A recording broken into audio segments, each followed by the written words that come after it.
देवबाप्पा आले. देवबाप्पाचे फेवरेट मोदक बनवते का? हो, बनवते ना. छानपैकी आता मस्त मुलाला खावा वाटलंय मोदक आणि आलेत आपल्या घरी बाप्पा. बाप्पाचा फेवरेट पण मोदक. छानपैकी कुरकुरीत मस्तपैकी बनवूयात मैद्याचे मोदक. मोदक गव्हाचे पण बनवतात कोणी बरं का. छानपैकी खोबऱ्याचं सारण घालून बनवतात, रवा भाजून सारण बनवून पण गुळाचे पण बनवतात. वेगवेगळी पद्धत असते, उकडीचे बनवतात. असे बरेच प्रकार आहेत छानपैकी मोदक बनवण्याचे. पण मी आज केला आहे नैवेद्यासाठी छानपैकी मैद्याचे मोदक. मस्त मैदा भिजवून घेतला आहे. भिजवताना थोडंसं किंचित मीठ घातलं आहे. त्यामध्ये तुम्ही छानपैकी मोहन पण मस्त त्यामध्ये आपण तुपाचं किंवा तेलाचं घालतो. मस्तपैकी छान ते मळून मऊसूत असं मळायचं आहे. एक 5-10 मिनटं थोडं भिजत ठेवायचं आहे.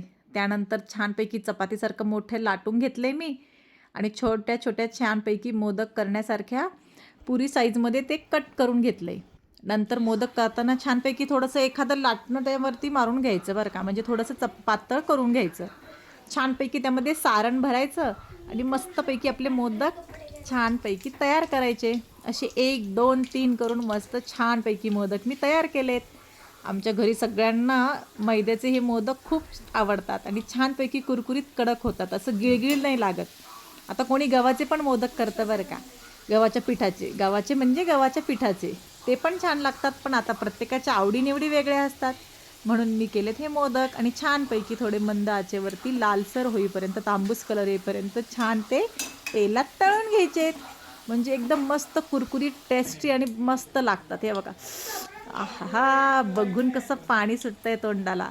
माझ्या मुलाला तर एवढं आवडतात सांगू. जसे गरम गरम बनवले की देवाला ठेवले की देवाला ठेवण्याआधीच हा मस्तपैकी फस्त करून टाकतो. हे बघा, मस्त आपले छानपैकी मोदक देवासाठी नैवेद्याला तयार आहे. आवडल्यास लाईक, शेअर, सबस्क्राईब करा आणि